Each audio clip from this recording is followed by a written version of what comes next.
de crecimiento y desarrollo no puede ir desligado, porque son dos procesos íntimamente relacionados, porque activan el desarrollo o expresan el desarrollo del sistema nervioso central, que viene siendo la clave también para el desarrollo del crecimiento corporal estatural.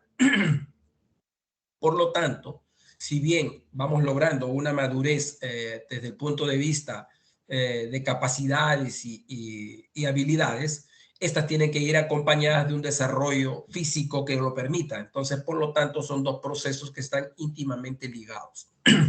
Pero el día de hoy nos vamos a ocupar de la parte de crecimiento. Para eso, en pediatría nos valemos básicamente de una ciencia conocida como la ausología, que viene a ser la ciencia de la evaluación del crecimiento. No solamente crecimiento, sino también desarrollo. Fue ingresado ya hace muchos años, ya más de un siglo, por Paul Godin en Francia, y es una técnica que hasta el momento tiene una utilidad clínica de mucha importancia. Dentro de la ausología, lo que vamos a usar nosotros es la antropometría, o sea, la forma de, la técnica de obtener medidas en el ser humano. Y a eso nos vamos a ir dedicando a lo largo de esta clase. La antropometría puede ser para varias características.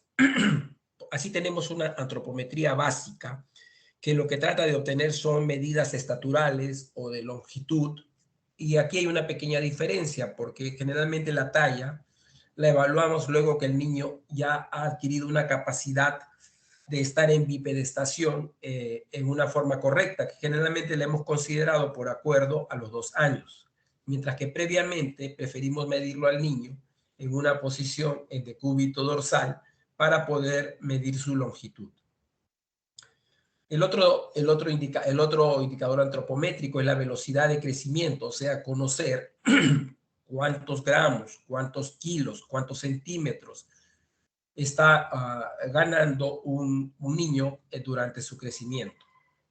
Y luego están los perímetros, especialmente el perímetro cefálico. ¿Por qué? Porque es un signo indirecto del crecimiento del sistema nervioso central.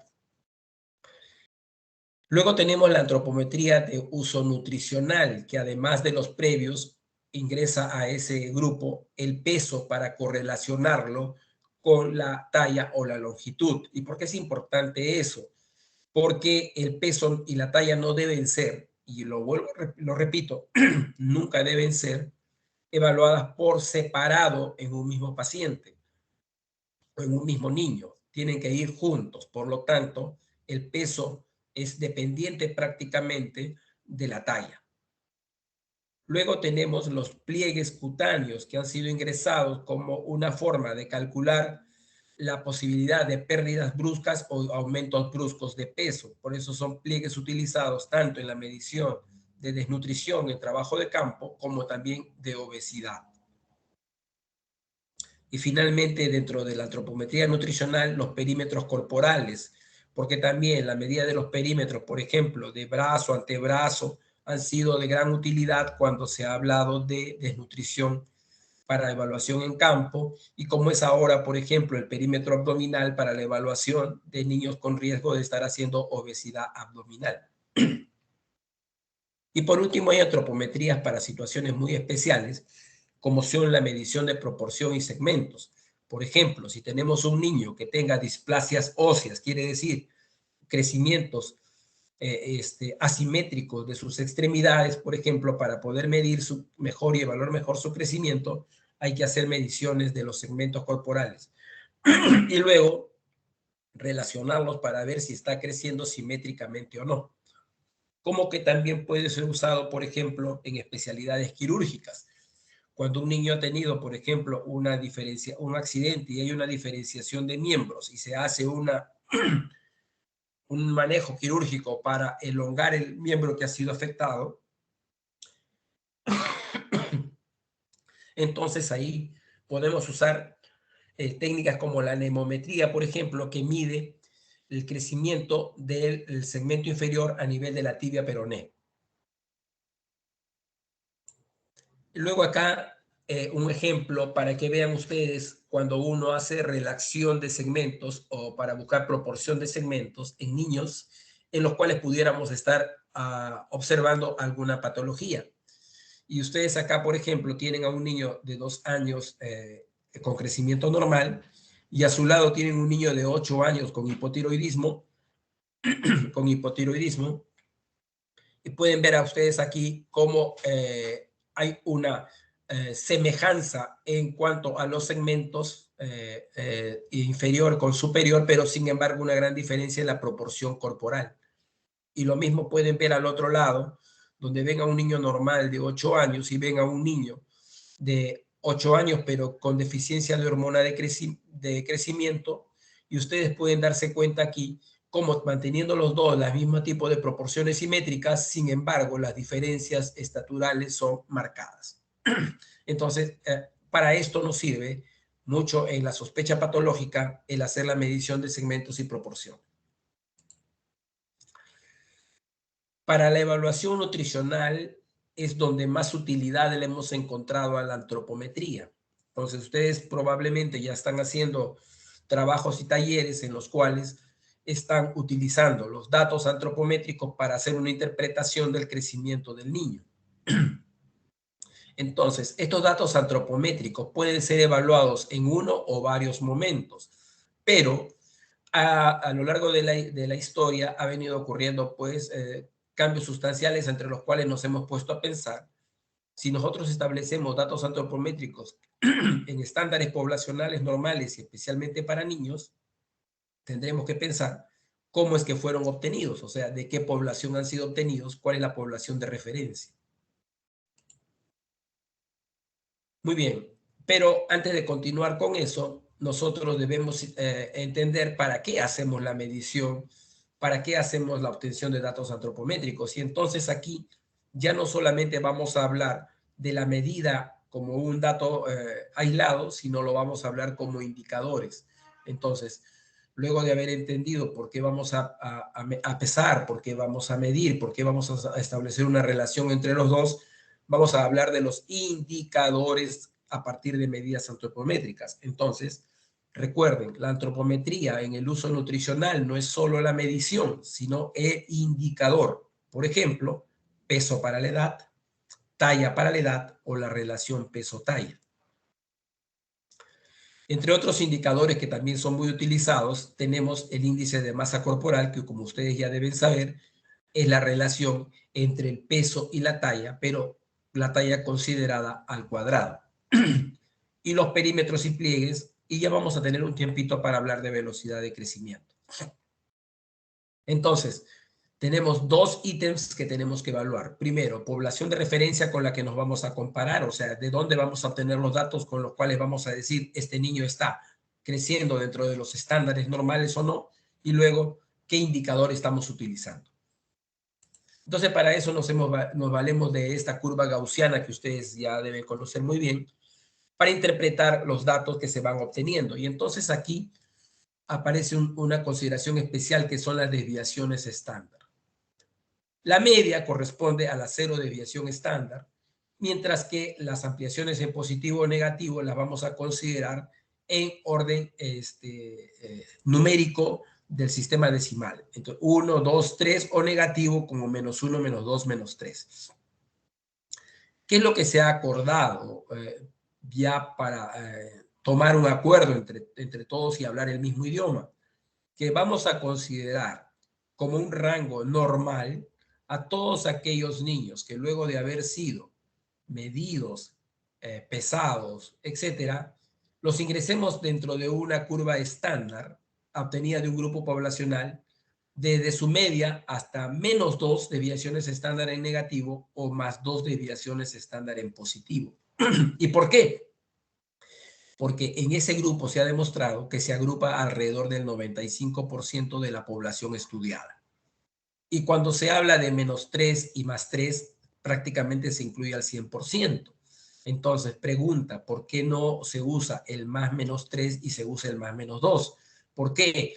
Porque como un niño está en crecimiento, lo más probable es que este niño ya venga en deficiencia.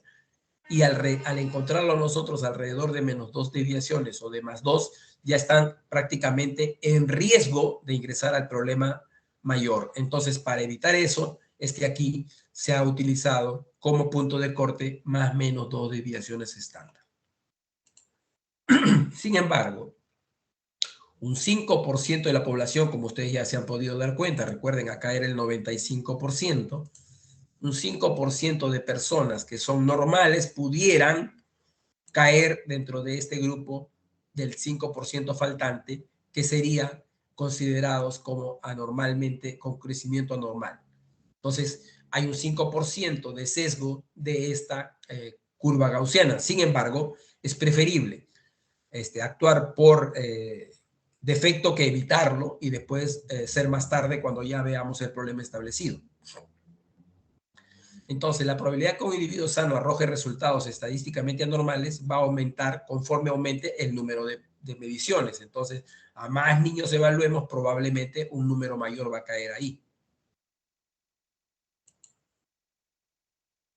Y el otro tema ya no son las desviaciones estándar, sino son los percentiles. Y aquí yo quiero ponerles un cuidado. Cuando ustedes ahora utilicen los percentiles, van a utilizar percentiles probablemente, o mejor dicho, gráficos que no expresan percentiles, sino desviaciones estándar, porque se está utilizando generalmente en los niños pequeños ahora las desviaciones estándar establecidas por la Organización Mundial de la Salud. Pero hay una diferencia con los percentiles que son para los gráficos. Por ejemplo, en las desviaciones estándar vamos a hablar en negativo, porque recuerden que hay un -1, -2, -3. En cambio, en los percentiles no, todos los valores son positivos, porque los percentiles empiezan desde 0 hasta 99. Entonces, no hay valores negativos, siempre hablamos en positivo. Y es una forma mejor de entender por quien recibe nuestro mensaje. Lo segundo es que es bastante simple de expresar en su gráfica y no supone simetría porque no hay una carga simétrica. Su desventaja es que un 5% de niños sanos también podrá ser considerado como que está con crecimiento anormal. Bueno, entonces volvamos a la pregunta que teníamos previamente. ¿Cuáles son los criterios que vamos a tener para tomar como medida de comparación? Entonces son los criterios de la población, ¿no es cierto? ¿Qué población vamos a tomar? ¿Por qué esta población va a ser el modelo? ¿Cómo se ha desarrollado esas tablas? ¿Y por qué los tenemos que usar todos los demás países? Entonces, para esto, previamente a que la Organización Mundial de la Salud hiciera un trabajo para estandarizar las curvas de crecimiento en niños, la mayoría de países con mejor desarrollo socioeconómico tenían sus propias gráficas. Por ejemplo, en Estados Unidos, la CDC, curva que hasta ahora nosotros todavía utilizamos especialmente en adolescentes, pero que se ha usado también para niños durante muchos años. Y después tuvimos las gráficas británicas y no muy lejos de nosotros las gráficas chilenas que también en un tiempo estuvieron en circulación en nuestro medio. ¿Y por qué no establecer nosotros una gráfica propia nacional para compararnos con nosotros? Porque una de las características que se necesita para que esto sea aceptado como una curva estándar, un gráfico de crecimiento estándar, es que la población tuviera menos de un 10% de población infantil con desnutrición, cosa que nosotros en esos tiempos lo teníamos alrededor del 25 o 30%, cosa que nos colocaba muy fuera de esa exigencia. Aún ahora que estamos alrededor del 13%, todavía no tenemos esa condición de poder establecer con nuestros niños una propia gráfica de crecimiento. Entonces, para corregir esto, la Organización Mundial de la Salud decidió hacer un estudio de seguimiento para valorar grupos de niños que sirvieran de estándares para las curvas de crecimiento de los niños. Y es así que diseñó este estudio multicéntrico para determinar el patrón de crecimiento. Y tomó población de niños de diversas partes del mundo con diversas condiciones socioeconómicas, pero garantizando en todos estos niños que tuvieran un peso y talla adecuado al nacer, una alimentación natural, posteriormente con lactancia materna exclusiva, y luego una alimentación complementaria bajo vigilancia para que su crecimiento no se viera afectado, descartando de la población de seguimiento a población con enfermedades genéticas, hereditarias o que limitaran, crónicas que limitaran su crecimiento. Y así se escogió en Estados Unidos a la ciudad de Davis, aquí en Sudamérica, en Brasil a una ciudad denominada Pelotas, en África, en Ghana a una ciudad llamada Accra, en Noruega a Oslo, en Omán a Muscat y en la India a Nueva Delhi. Entonces, de aquí tuvieron una población de niños a las cuales le fueron tomando sus medidas desde el nacimiento hasta que los niños alcanzaran los 5 años de edad. Por supuesto, los datos fueron dándose primero a los 2 años y se iban extrapolando, pero actualmente ya los datos son de seguimiento de niños que tuvieron 5 años de seguimiento. Por supuesto que la curva de crecimiento humano no es una curva exponencial o rígida, tiene grandes variaciones. Entonces, esa es una de las cosas que también hace particular la evaluación del crecimiento en el niño. Entonces, por ejemplo, hay una curva de crecimiento prenatal que ustedes que ya han pasado por ginecobstetricia ya la deben conocer. Luego hay un crecimiento diferente dentro de la edad preescolar, escolar y adolescente. Hay un crecimiento de los diferentes tejidos y partes del organismo que pueden representar en algún momento mayor parte del crecimiento. Por ejemplo, en un niño lactante pequeño, la parte de la cabeza pudiera ser la que ocupa mayor dimensión de crecimiento y aportar más dentro de las medidas. Los tipos de crecimiento, ¿no? Porque vamos a evaluarlos en el tiempo o en un momento, y eso también va a ser un motivo de la clase ahora. El tiempo de crecimiento y su relación con la edad del desarrollo. Esto especialmente en el adolescente, porque esperamos tiempos promedios de crecimiento que pudieran verse acelerados o retardados. Y finalmente, la determinación de talla final o cese del crecimiento, que para fines estadísticos lo definimos como la velocidad de crecimiento menor a 2 centímetros por año. Algunos textos son más exigentes y dicen una velocidad de crecimiento menor a 1 centímetro por año. Pero también tenemos formas de hacer aproximaciones de la talla. Y aquí voy a aprovechar para hacerles un comentario que seguramente ha nacido en muchos de ustedes. Para hacer una aproximación de la talla que el niño pudiera alcanzar, nos valemos de una fórmula en la cual, tomando en cuenta la talla del padre y la talla de la madre, tanto para niños como para niñas, podemos expresar cuál es su cálculo promedio de la talla final. Entonces, lo que hacemos para el caso de los niños, sumamos la talla de los padres más 12.5 y lo dividimos entre 2, o para el caso de las niñas, lo restamos de 12.5 y lo dividimos entre 2. Ustedes pueden ver abajo que yo he colocado desviaciones estándar, 1 o 2 desviaciones estándar, entre 4 y 5 y 8 y 10 centímetros. Entonces, cuando tenemos este tipo de variaciones, lo que hemos encontrado también por acuerdo es decir que a estas fórmulas generalmente le sacamos un promedio de más o menos 6.5 centímetros. Quiere decir, entonces, que luego de haber hecho la suma de la talla del padre más la madre más 12.5 y haberlo dividido entre 2, voy a obtener una talla aproximada del niño, pero voy a decir que su rango de variación es más o menos 6.5 centímetros. Mientras que para el caso de la niña, luego de la resta, procedemos al mismo ejemplo. Pero también hay mnemotecnias que podemos usar en la semiología pediátrica y que ustedes pueden usar porque muchas veces les hacen la pregunta en una forma muy rápida a la madre y no le ha dado tiempo a usted de estar consultando una gráfica o una tabla y la madre le puede preguntar si su niño está creciendo bien. Para eso es de ayuda esta mnemotecnia de la semiología. Así, por ejemplo, un niño al nacer en promedio nace entre 2.500 a 3.800 gramos para considerarlo que está dentro de los rangos normales. Menores de 2.500 van a ser peso bajo y mayores de 3.800 van a ser macrosómicos. Respecto al peso, el peso del nacimiento por lo general se duplica a los 5 meses. ¿Qué quiere decir? Que a los 5 meses ustedes van a esperar que un niño que nació con 2,500 pese alrededor de 5 kilos. Lo triplican al año, o sea, quiere decir que al año un niño que nació de estas características estaría con 7,500. Vean ustedes la diferencia, por supuesto, que si nació con 3,800. Y lo cuadruplican a los 2 años. Entonces, a los 2 años, en un niño bastante pequeño que haya nacido con 2,500, lo mínimo que esperamos es que pese 10 kilos. Entre los 2 y 6 años utilizamos esta fórmula en la cual multiplicamos la edad por 2 y le sumamos 8,5 kilos.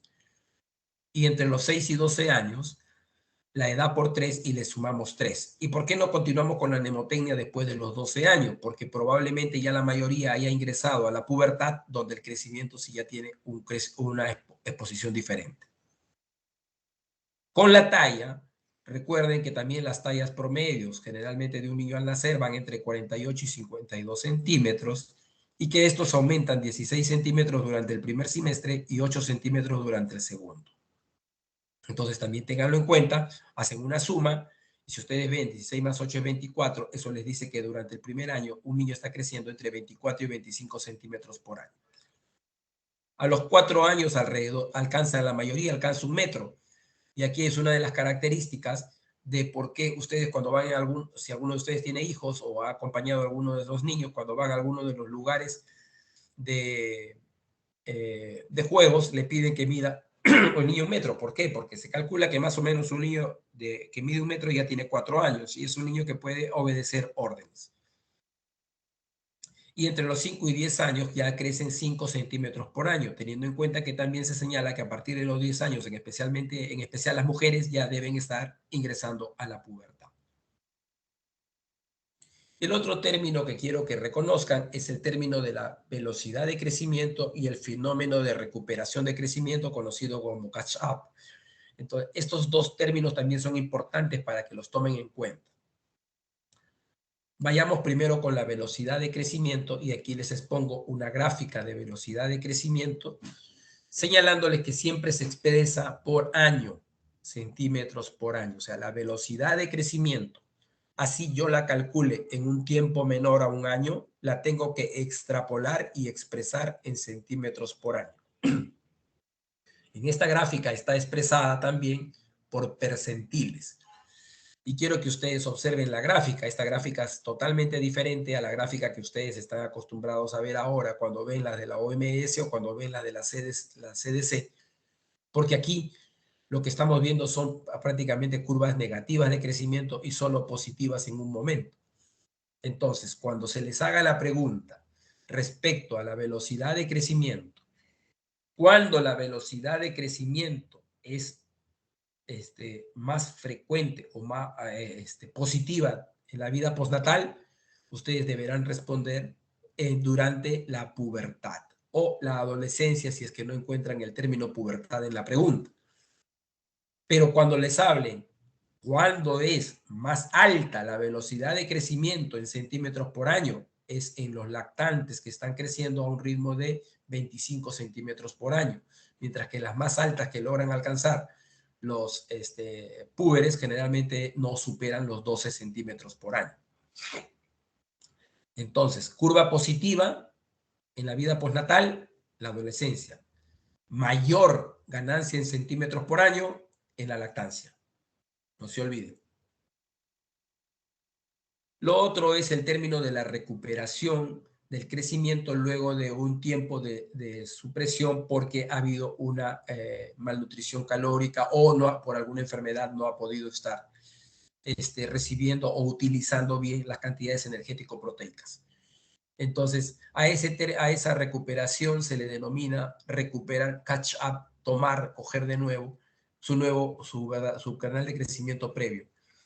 Sin embargo, esta recuperación nutricional se puede producir y lograr una completa recuperación cuando el efecto nocivo no ha sido muy prolongado, porque cuando el periodo es demasiado prolongado no lo va a llegar a recuperar. Pero es un término, ¿por qué es importante? Porque este término de la recuperación nutricional ha sido muy usado y todavía es muy usado con los niños pequeños para la edad gestacional o con bajo peso. Entonces, aquí hay una confusión porque a veces por tratar de hacer recuperación nutricional en todos caemos en un grave riesgo. Y ese grave riesgo es la confusión de querer recuperar el peso y no armónicamente al niño. Entonces, un niño nace con menos de 2,500 y queremos llevarlo rápidamente a los pesos normales, sin considerar su talla. Cuando hacemos eso, ¿qué es lo que logramos? Hacer una alimentación agresiva que lo único que va a llevar es hacer una ruptura homeostásica que en la vida adulta probablemente lo asocie con obesidad, resistencia a la insulina o diabetes. Entonces, este fenómeno del fenómeno ahorrador, que ya lo expuso 10 colaboradores allá en el siglo pasado, en la década del 90, hay que tenerle mucho cuidado. Entonces, no siempre es indispensable tener un catch-up ground.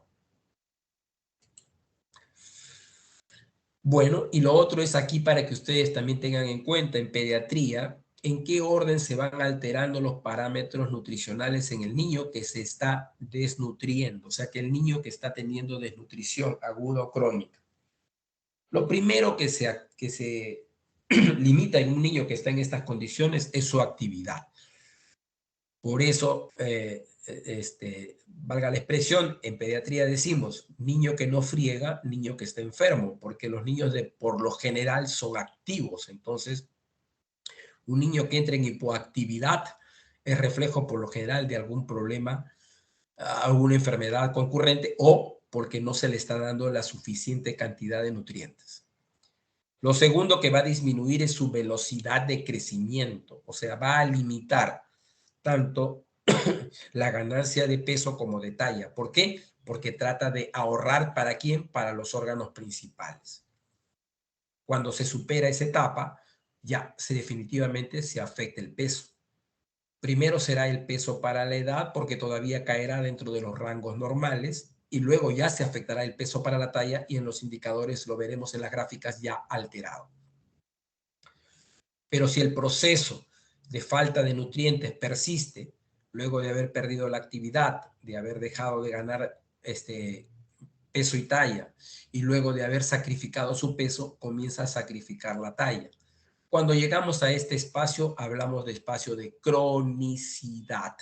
Entonces, ¿cuál es el indicador antropométrico de cronicidad cuando hablamos de desnutrición? Talla para la edad.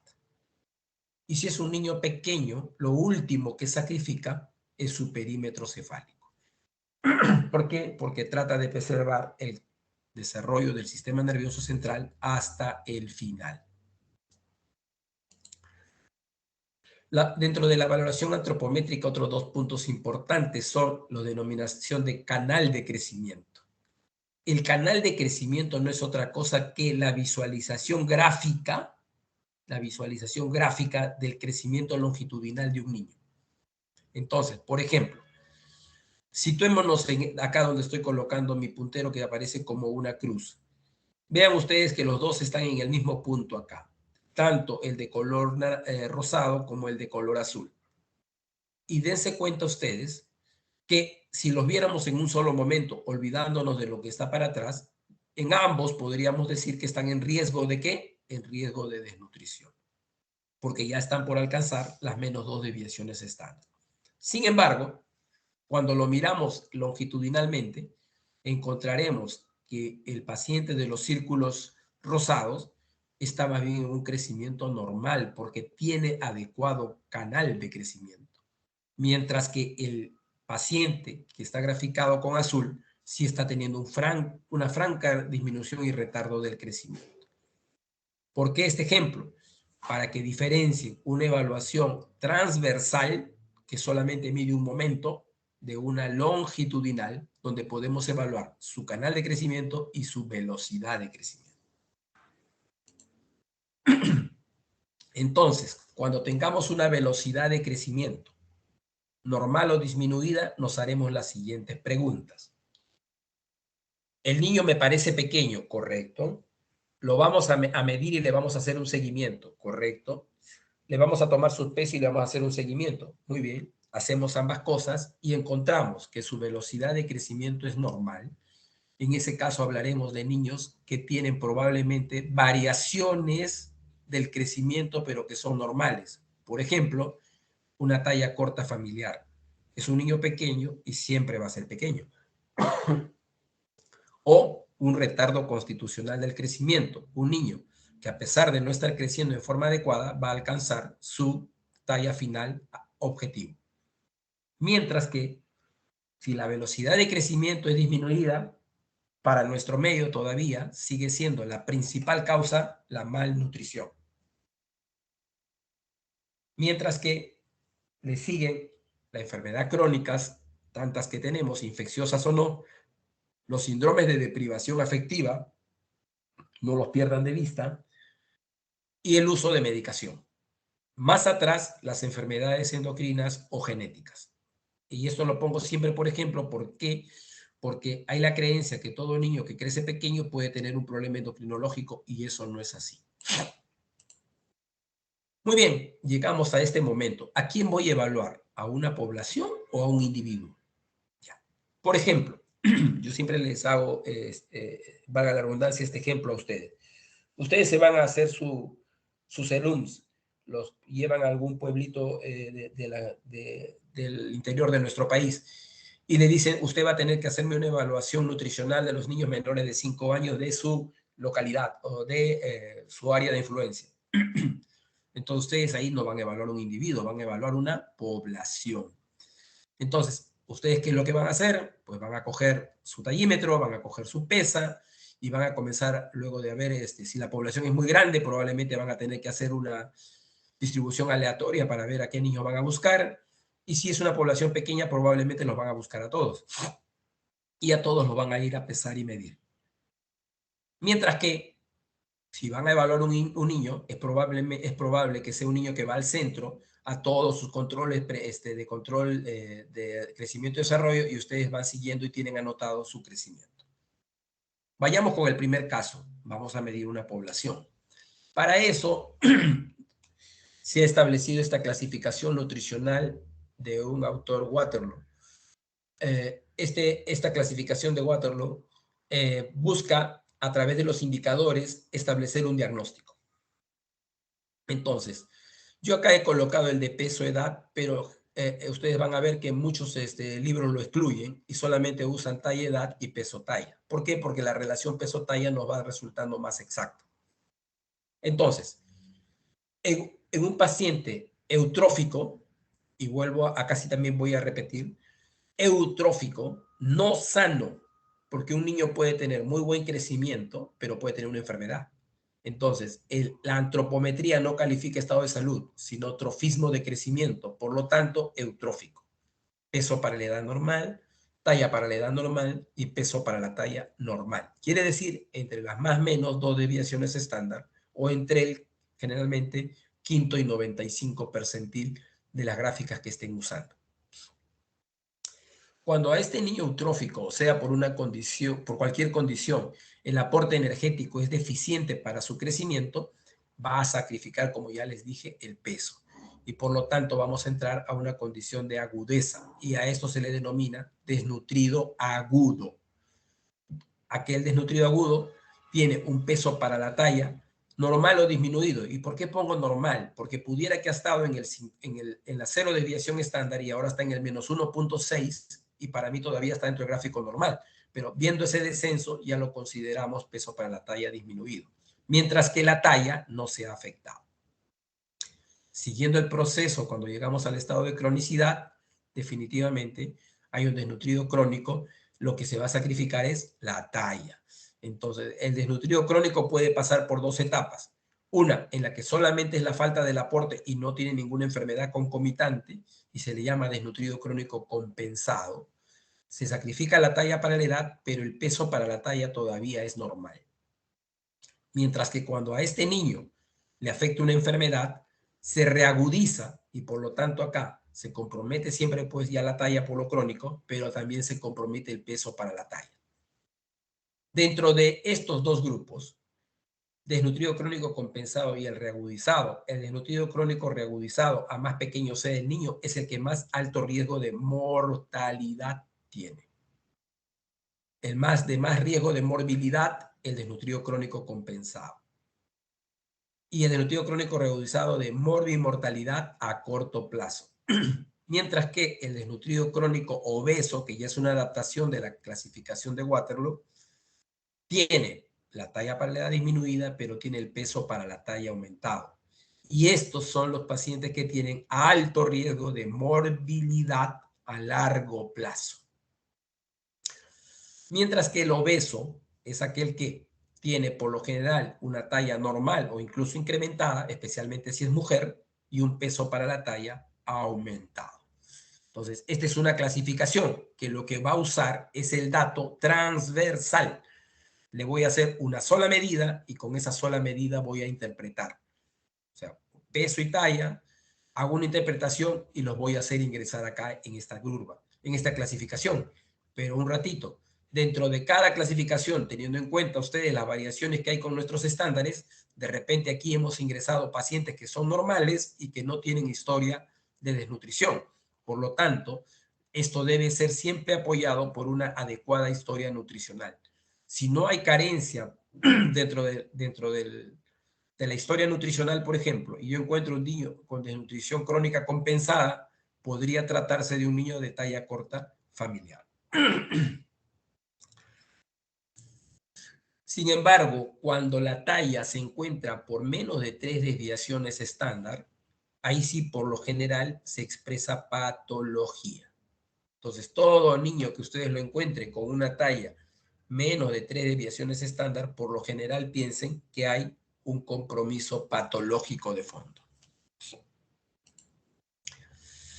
Esta curva de deprivación psicoafectiva siempre la coloco para que ustedes no la pierdan de vista, porque se puede dar en instituciones con niños hospitalizados crónicamente, por ejemplo, que al haber sido apartados de su seno del hogar pueden tener compromiso de su crecimiento a pesar de que sus requerimientos nutricionales sean aportados prácticamente según sus necesidades. O aquellos niños que pueden haber sido abandonados, o aquellos niños, por ejemplo, que se quedan sin padres por ejemplo, por estos efectos de la propia pandemia. Entonces, este es un ejemplo de cómo se va sacrificando y se van recuperando conforme se hace psicoterapia. Un ejemplo muy típico que en nuestro país está reportado es la época del terrorismo. Creo que muchos de ustedes tal vez ni nacían, pero en la época del terrorismo muchos niños quedaron también huérfanos y cuando los pusieron en medios de resguardo y les comenzaron a dar alimentación para recuperarlos porque vinieron desnutridos, porque donde estuvieron no tuvieron la oportunidad de recibir alimentación adecuada, estos niños no recuperaban su crecimiento. Entonces se vio la posibilidad de que esto se debiera a una condición psicoafectiva. ¿Y qué es lo que se hizo? Se creó un programa que se llamaba Madre Sustituta. ¿Qué cosa hacía? Era una persona, una mujer, que tomaba a su cargo entre 6 niños, hasta 8 en algunos casos, y se convertía en la madre de ese grupo familiar. Y cuando a estos niños se les dio esa condición, los niños comenzaron a recuperar su crecimiento en forma bastante notoria. Fue un ejemplo clásico, está reportado en la literatura. Es uno de los ejemplos en nuestro medio. Voy a ponerles este ejemplo que ya lo hablé un poco en el canal de crecimiento, pero para que lo vuelvan a recordar. Acá tenemos un niño de 12 meses con una longitud de 73.5 centímetros, que como ustedes ven lo hace caer en el 25 percentil de una gráfica de la CDC. Probablemente si ustedes lo pusieran esto en la gráfica de la OMS estaría como menos 0.5 desviaciones estándar. Y luego, cuando lo evaluamos en el tiempo, nos damos cuenta que él tenía un crecimiento previo mucho mejor y ahora está descendiendo. Este niño, bajo la clasificación de Waterloo, si lo viera yo en este momento acá, sería eutrófico, normal, sin ningún problema. Pero cuando yo lo veo en este seguimiento longitudinal, a este niño clasifica como retardo del crecimiento. ¿Por qué? Porque su velocidad de crecimiento ha disminuido. En cambio, acá tenemos a otro niño de 12 meses también, pero con una longitud de 71,5, que ya lo va ubicando en riesgo. Y entonces este niño dentro de nuestra clasificación probablemente esté ya cerca entre -1.5 y -2 desviaciones estándar. Este niño ya a nosotros nos va a preocupar y en la clasificación de Waterloo probablemente lo vamos a poner como en riesgo de desnutrición crónica. Pero cuando vemos su crecimiento longitudinal, nos daremos cuenta que el crecimiento más bien ha sido bastante oportuno y probablemente aquí estemos hablando de un niño que ha sido pequeño para la edad gestacional o que tuvo restricción del crecimiento intrauterino y ahora está recuperando su crecimiento. Entonces, ahí están las diferencias de la evaluación transversal o de la evaluación longitudinal. Sin embargo, existe la curva del niño con restricción del crecimiento intrauterino y esos son los niños que nunca llegan a recuperar o a ingresar a las curvas normales de los patrones estándares. ¿En quién sucede más eso? Sucede en aquellos que durante su formación, para los que ya todos que llevaron ginecobstetricia, ustedes ya lo saben, entonces el pronóstico de los niños con restricción va a ser según el momento de la injuria o el insulto o la afección. Entonces, a más precoz sea la alteración durante la gestación, el resultado final va a ser que el niño no va a recuperar su crecimiento. Y en cambio, más posterior sea, el niño va a lograr una recuperación del crecimiento. Entonces, muy importante verificar en el recién nacido la armonía en su compromiso. Si el niño nace con peso bajo, talla baja y perímetro cefálico bajo, lo más probable es que estemos hablando de un insulto temprano, de una injuria temprana y no haga recuperación del crecimiento. Sin embargo, si lo que está afectado únicamente es el peso, por ejemplo, es un niño que muy probablemente va a recuperar rápidamente su crecimiento. El otro indicador que ya habíamos hecho mención al empezar es el índice de masa corporal o índice de Kettle, que lo usamos básicamente para definiciones de qué, de obesidad y adelgazamiento, y generalmente en población escolar y adolescente. Tiene uso ahora desde los 2 años de edad, pero sigue siendo su mayor importancia en la población escolar y adolescente. Esta es la curva para que usted lo tenga en cuenta, tanto para varones, también hay para mujeres. Con esa evaluación del índice de masa corporal y que luego ustedes ya lo van a poder desarrollar mejor cuando hagamos el seminario de obesidad, simplemente recordarles acá que la Organización Mundial de la Salud lo ha definido de acuerdo a sus percentiles y así ha definido que sobrepeso es el exceso ponderal con índice de masa corporal entre 85 y 95 percentil para la edad y el sexo. Mientras que se refiere a obesidad cuando ese exceso ponderal a través del IMC es mayor del 95 percentil, tomado también por edad y por sexo. Por supuesto, como ya vieron, les mostré la tabla que existe. Finalmente aquí, para referirme a un grupo de niños que también tienen esta limitación del crecimiento y que son los niños con adelgazamiento constitucional. Ustedes a veces ven padre y madre que son delgadísimos y su hijo igual, pero los padres no reparan en eso y ven muy delgado al niño y quieren igualarlo en el peso. Esos niños por lo general tienen una curva de crecimiento estatural perfecta, pero su curva de crecimiento ponderal está en un percentil inferior al que crece la talla. Por ejemplo, este niño está creciendo su talla en el 75 percentil de estatura, mientras que su peso va en el 25 percentil. Esa diferenciación hace que él se vea delgado. Pero si en el seguimiento constitucional lo vemos que sigue siempre el mismo patrón, pondremos el diagnóstico de adelgazamiento constitucional. Pero si solo lo viéramos en un único momento, por ejemplo acá, en este último momento, en el 75 y acá en el 25, por supuesto tendríamos que hacer una historia nutricional o una historia de búsqueda de enfermedad que pudiera explicar que él pudiera haber bajado de peso. Entonces, siempre estas curvas antropométricas para una interpretación de la parte de calificación de alteración nutricional deben ir acompañados por una buena historia nutricional o deben ir acompañados por un seguimiento que me permita a mí hacer esta calificación. Muy bien. Quisiera saber si hasta aquí tienen alguna pregunta.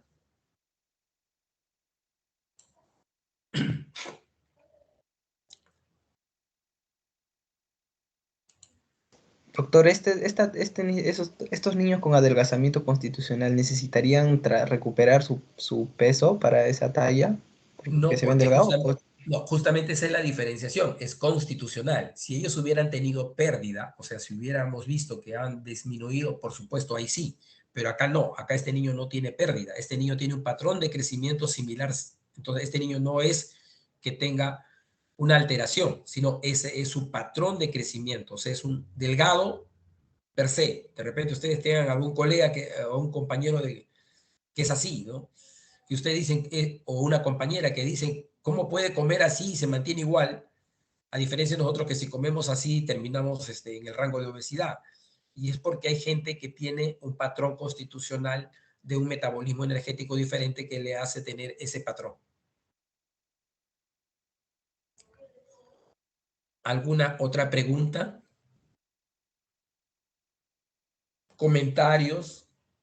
¿Dudas de sus hijos, reconocidos o no?